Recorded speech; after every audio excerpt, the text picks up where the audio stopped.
Good morning, and welcome again, everybody. I'm glad to see everyone was able to get their way out of the office and out here for their rally before we start canvassing our neighborhoods and knocking on doors and encouraging people to support. But real quick, a few people I want to recognize, but where's Angie, my wife? Amazing individual. Thank you, Angie.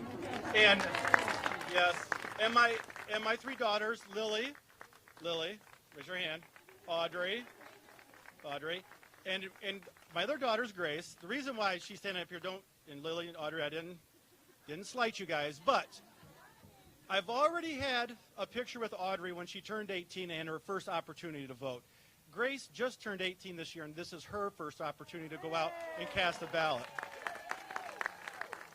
And she knows which way to vote, folks, trust me. I promised her she wouldn't have to say anything, but Grace, thank you. Get off the stage. All right. Next, I want to introduce Teresa Fetter, and you know she's an educator because I just went to her 2 minutes ago, and I'm like, hey, Teresa, I'm going to need you to speak. No problem. So you know she's an educator when she's that flexible and that ready to do it, because all she has to do is speak what's in her heart and speak what she believes, and this is exactly the position that we need her in on the State Board of Education advocating for public education. Teresa, please come on up.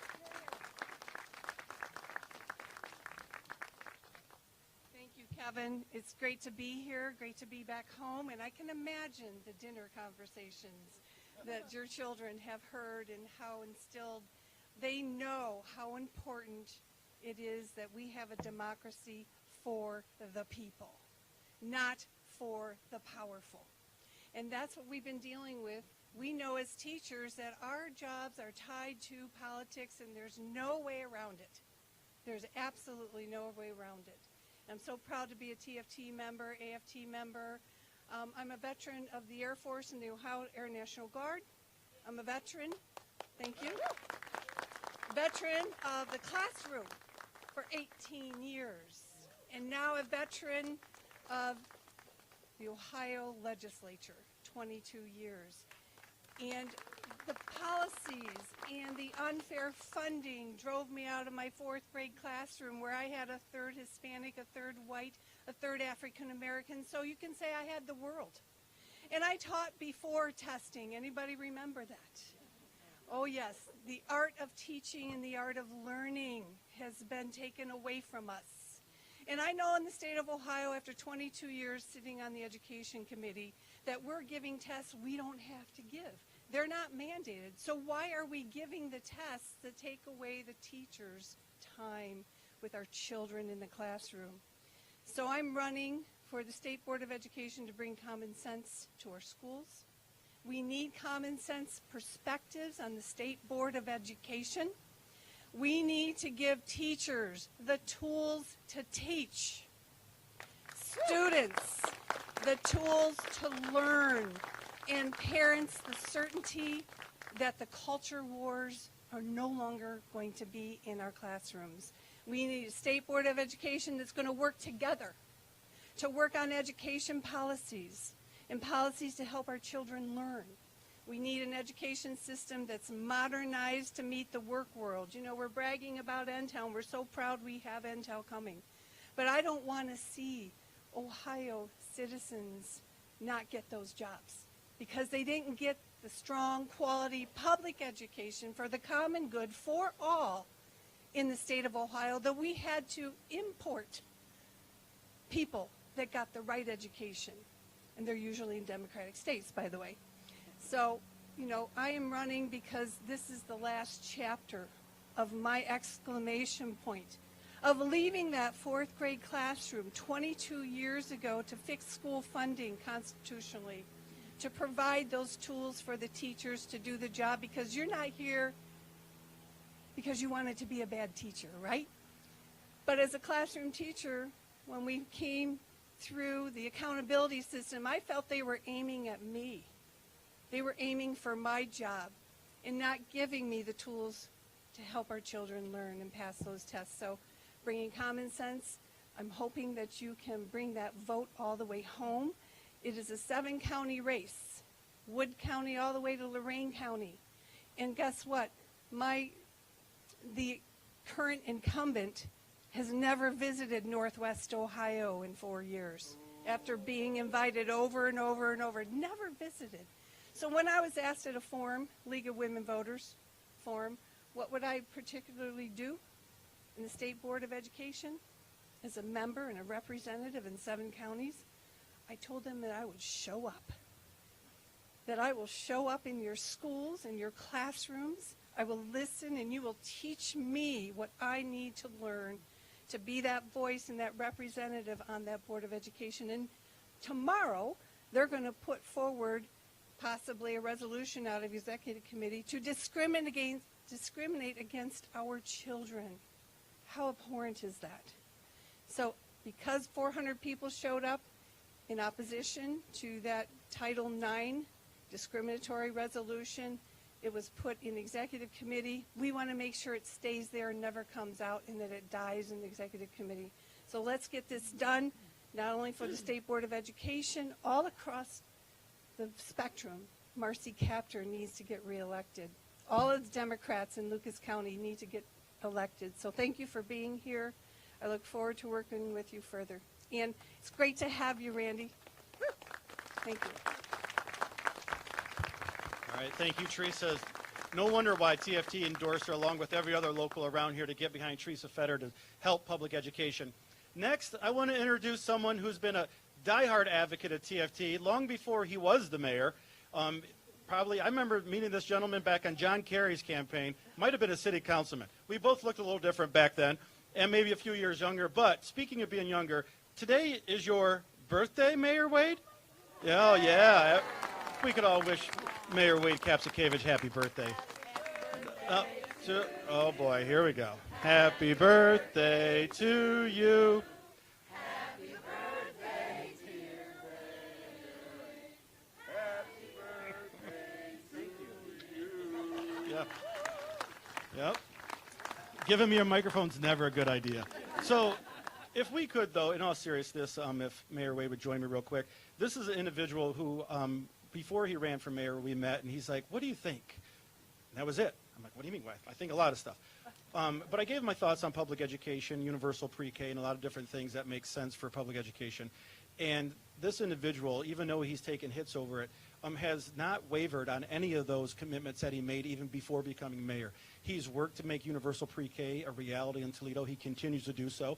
He continues to work towards making sure that our classrooms have the instructional integrity that they deserve, making sure our classrooms are safe, but also providing a balance for the social emotional wellness for our students by working and holding other agencies accountable. So I'm going to stop there, but welcome Mayor Wade Kapszukiewicz.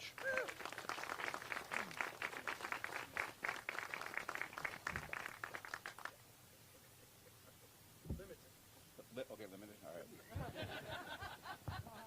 I know she's already been thanked once, but I think we need another round of applause for Kevin's wife, Angie. Anyone who has to put up with him day in and day out needs... It was my daughter turned 18 this year also, and she cast her first vote. And we, a couple days before it was time to vote, I said, okay, Emma, you know, this is it. This is a big deal, blah, blah, blah, blah, blah. Let's talk about what's on the ballot. She said, I am not going to be told who to vote for by some man. So you can tell what sort of daughter we raised. I will say, on the car on the way over, she did allow me to guide her on a few of the important votes, and I assure you she voted for all the right candidates, including Marcy Kaptur, including Tim Ryan, including Valley Bowman English, and Teresa Fetter. I don't think we live in Elgin Rogers District, or else she would have voted for Elgin also. But also, and if I have a few, and Lori Olander. Now here we go. Now I'm looking around the crowd. And Tom Puffenberger. My last remaining moments, so I would say, she also voted for Nan Whaley. And I know Nan is not couldn't be here today, but I just want to just put in a few quick words for her and say this. Public education is such a uniquely American thing. Really it is. you know, the seeds of it, I think, are European, but it really blossomed in this country. You know, Horace Mann and Benjamin Franklin and Thomas Jefferson. I mean, it's just a beautifully American thing. But 250 years after our country was born, you have one political party that fundamentally doesn't believe in public education and sure as heck doesn't respect the people who work there, the teachers, the professionals. How do I know? Well, because when a mentally deranged 18-year-old walked into a school in San Antonio with body armor and an assault weapon, the response from our state legislature was to give Mabel, the kindergarten teacher, a gun. And that is against the wishes of a lot of folks in this parking lot, of national leadership. It's just an indication of what they think and where they're coming from. This silliness over, you know, what you're allowed to say in the classroom and not allowed to say, down in Florida, they don't say, whatever, it's critical race theory, all of this, trying to dig into your workspace and tell you what to do is so disrespectful and an indication of what they how they fundamentally view the world. And Nan Whaley will be a great governor of this state because she's proud to have the support of this organization, but she is pushing against that same old boys network that my daughter tried to repel against and that this state has been dealing with for years. So I really appreciate you all being here. I know that you do the real work of our democracy. And for such a beautifully American thing as public education, you shouldn't have to deal with the rear ends and elbows that you sometimes get from state leaders, state politicians. They will always have more money. They'll always have more money than we will. But we have the people. We have the boots on the ground. We have the numbers. And on days like today and on moments like next Tuesday, we have to show the only power we have, and frankly, the only power that matters, and that's the power to vote and to make change. So, on my birthday, I couldn't think of a better place to be, and let's go vote.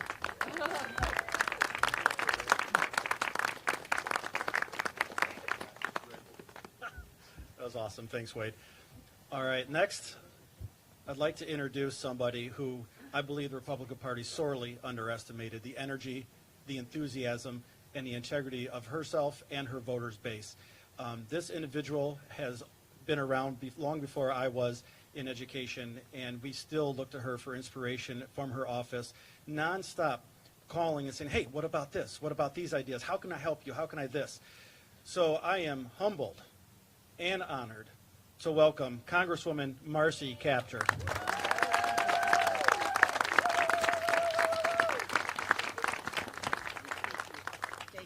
Kevin, we appreciate you. Don't we appreciate him and your grand leadership? Thank you. Thank you. Watch your step. Well, first, let me say thank you, and especially thank you to Randi Weingartne for traveling all across this country into places like Toledo and Northwest Ohio. We need your inspiration, and we need your continued leadership in our nation's capital. You really understand the struggle. And here today also, I think she's somewhere in the audience, was Fran Lawrence. Did she leave? How indefatigable is she? Really, that's a hidden asset, right, in our community, totally dedicated to education. It is hard for me to know where to start because I would love to talk for a good hour, but I can't do that. Maybe I should say the most important statement is I am a candidate for re-election to the Congress of the United States, not the divided states of America. And the opponent in the other party that survived the primary, all right, here's what he believes. He's affiliated with a group called the 3 Percenters. He believes that if 3% of the American people get together and overthrow the government of the United States, Ohio will become a red state and secede from the Union. All right? You can find it on the internet, the social media. He also believes that he appears on social media for a group called the Oath Keepers. Look them up. Look them up. My primary duty is to protect and defend the Constitution of the United States against all enemies, foreign and domestic. What he is seeking actually is anathema to the Constitution of the United States. What kind of a place does he want to create in a divided union? All right? It's a frightening thing to think about. You are educated people. You are here today to protect the right of every American to an education. There could be no more important gift you give to the next generation than a full, complete education. And our mother had a favorite expression, thirst for knowledge. She did not get her high school degree until after she went on Social Security because of the economic challenges our family faced through every generation. Our dad, we don't think, had a high school degree, but he graduated from room 8 in the little grade school that he went to. He was smart as a whip, but had been denied an education because of family circumstances that face so many of our people today. So you are really the sheroes and the heroes in the classrooms. It was teachers that inspired my parents to make those children feel like they had a worth when they could hardly feed the people in their family. It was the teachers that were the salvation of these youth, and that remains true today. So I respect what you do so very much. I know it from inside of the experience of our own family. I will say to Randi Weingartne, you know, you're here in Toledo, the only major city in Ohio with no community college in its heart. I called the Secretary of Education to say, what can I do? And I talked to Kevin Dalton about this. And we were talking in the room inside about the new professions and how to advance the talent of these young people. I can't tell you how upset I am about this. I have tried. I am not on the Board of Education. I am not on the State Board of Education. I am so upset. Our community has been harmed for 3 generations because we do not have a commitment to community college education in this community, in the heart of Toledo. And I said something to Governor DeWine when he was here, and I said, Governor DeWine, do you realize that when he was over at the GM announcement, okay, his party voted no to refinance the automotive industry of this country. I voted yes in 2008, okay? So there's a difference. But when he was on the stage, I talked to him about education. I said, Governor, you know this is the only city without a community college? His answer, 2 words, oh, really?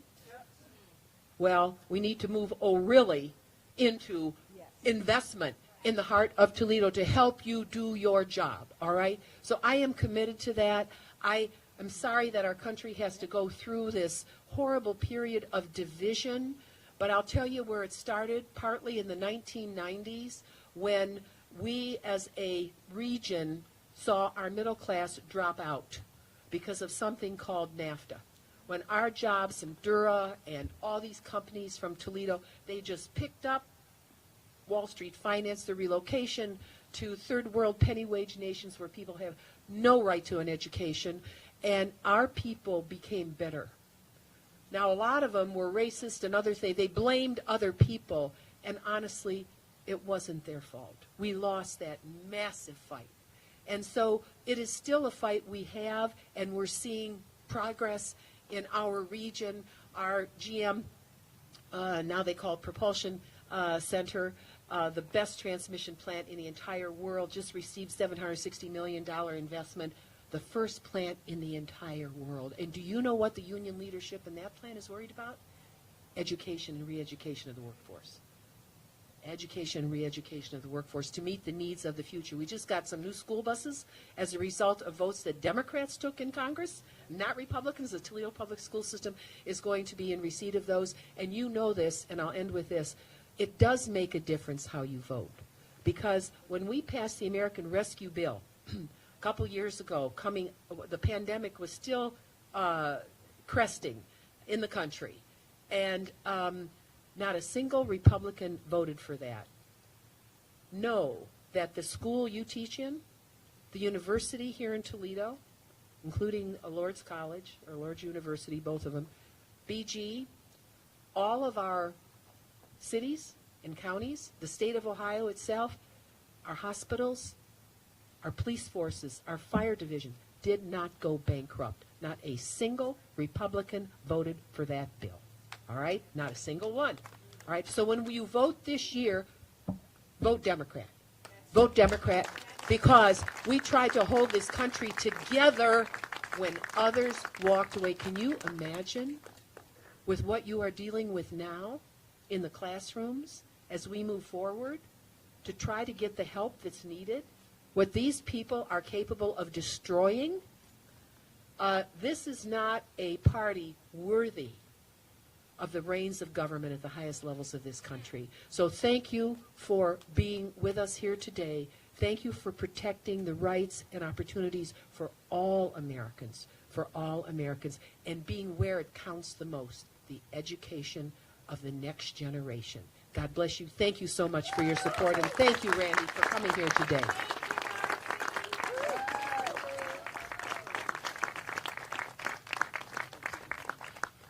Thanks again, Marcy. Really appreciate all the support and energy that you bring.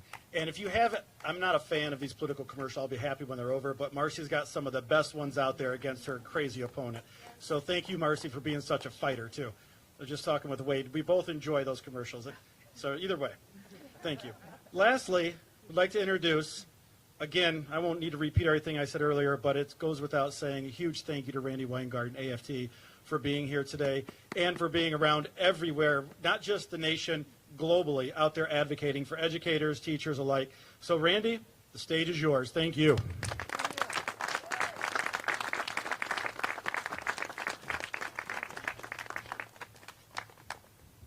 So, I know, Wade, tall, Randi, short. Is that okay? Thanks. So, you know, as Marcy was talking, and as Wade was talking, I started thinking about, you know, why do I have this long-term commitment to Ohio? I mean, you all know I'm from New York. So, and I'll say a little bit more about this when I'm in Cleveland next week, right after Halloween. But I spent the summer between my junior and senior year in college in Warren, Ohio. You know, I talked about it as Warren, which, as opposed to one of the first people I met at a diner when I was ordering something, said, "Could you actually spell that out, because I didn't understand what you just said?" Meaning my New York accent. But my point in telling the story is, I was in Warren, Youngstown, in the late 70s, 79, working for GM. We were on an internship and watching, as Marcy just said, it was before the NAFTA debate, but that was the oil crisis. And I start there because I watched during that summer, we actually got laid off before the end of the internship because the plants closed and we were all going the same way as everybody else, as we should have. And it was and just thinking and watching the anger level of folks, working families, who worked for generations in the steel plants and worked for generations in the oil plants. And basically people like Walter Reuther and others finding a way to create a social contract through the transformative effects of collective bargaining, of if you work hard and play by the rules, your family will do better the next generation. And you'll be protected in retirement because of the job that you had and every single paycheck, something would go to retirement. That's what got broken in Ohio because of, frankly, Wall Street and greed.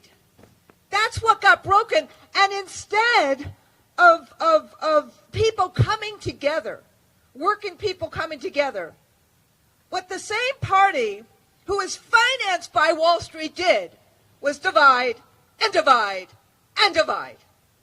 And that's what we're living with right now. And I'm sorry, I'm a high school social studies teacher.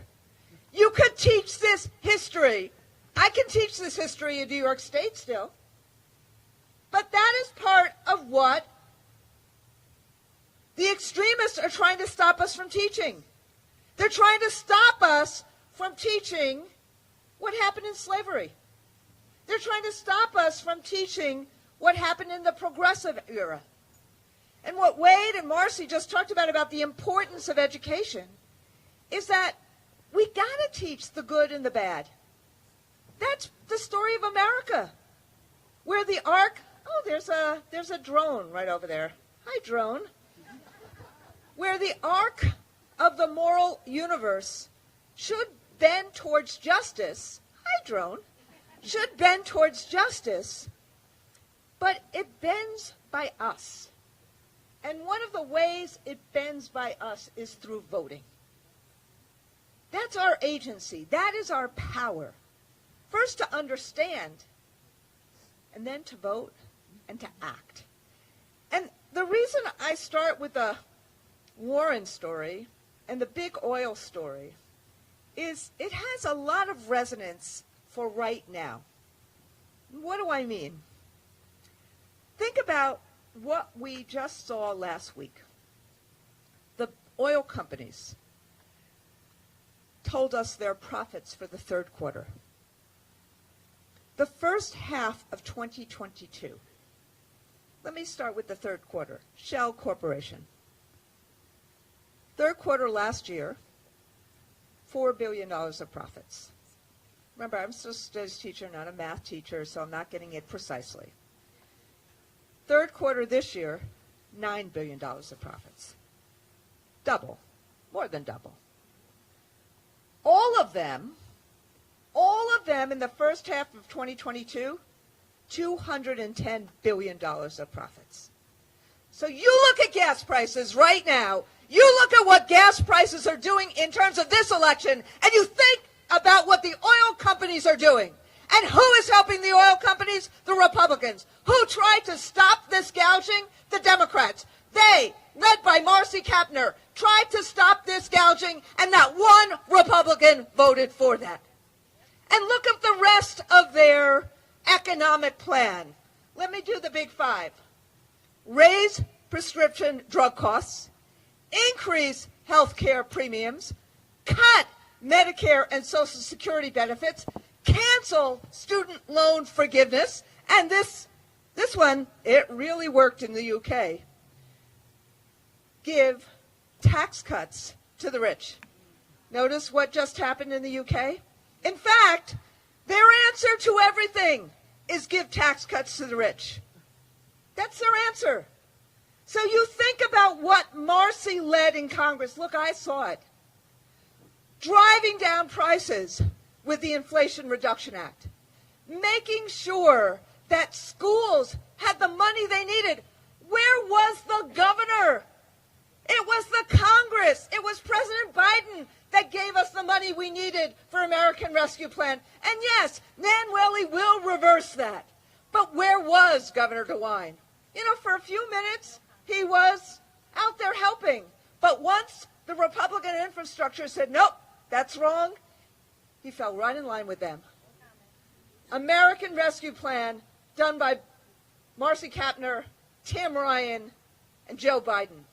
Inflation Reduction Act done by Marcy Kaptur, Tim Ryan, and Joe Biden. Reducing energy costs, reducing health care costs, capping insulin costs, capping the cost of hearing aids. And all this stuff with the new industrial policy, chips, Intel, Micron, all of this stuff, That is the work of Marcy Kaptur and Tim Ryan. That's the work that they do. Yes, sir, why don't you join us if you want to be part of this? It'd be great. We would love you to be part of this. That's the work that they do. But the other piece is this.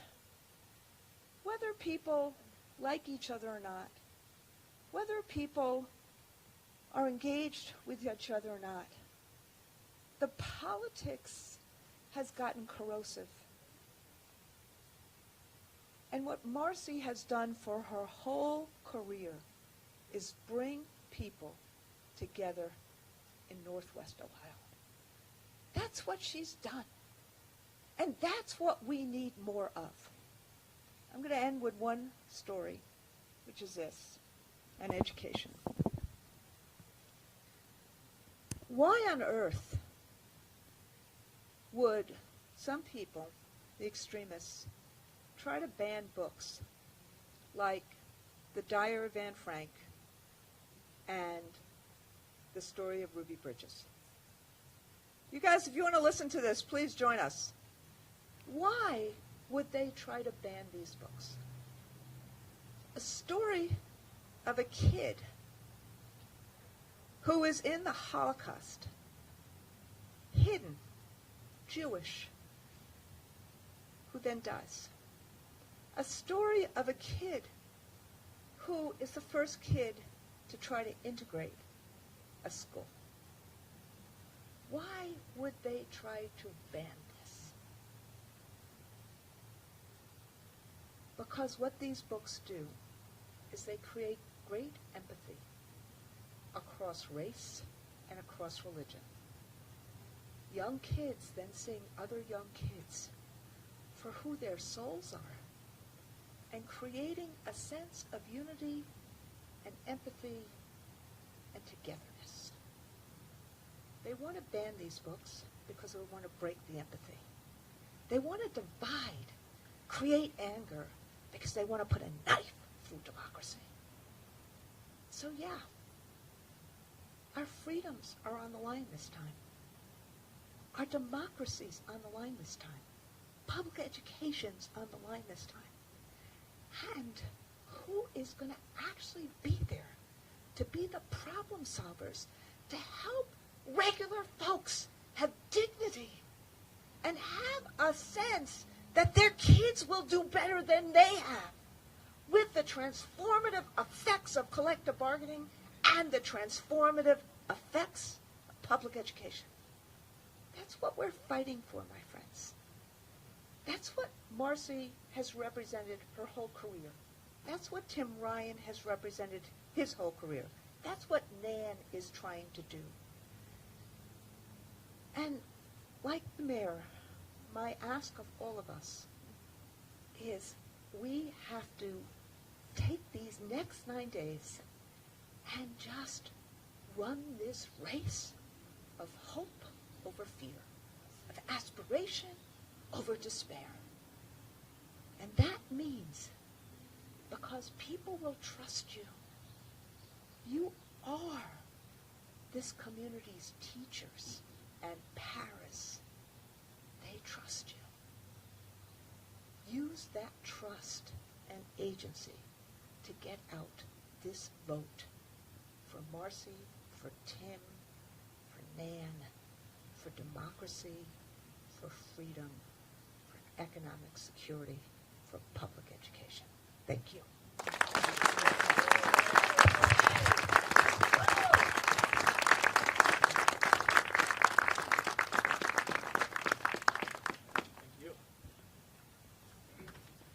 Randy never misses an opportunity to engage the community, so thank you for that. All right. Well, I want to thank everyone for being here, and you're not done yet, because the most important part of our day is really getting out there and knocking on doors and telling folks what we're here for and what we need, what our priorities are. So, Evan, if you could, you want to say anything? Do you need to say anything up here? All right. So, anyone interested, anyone getting a walking pack, see Evan over here. He's the gentleman in the tan jacket.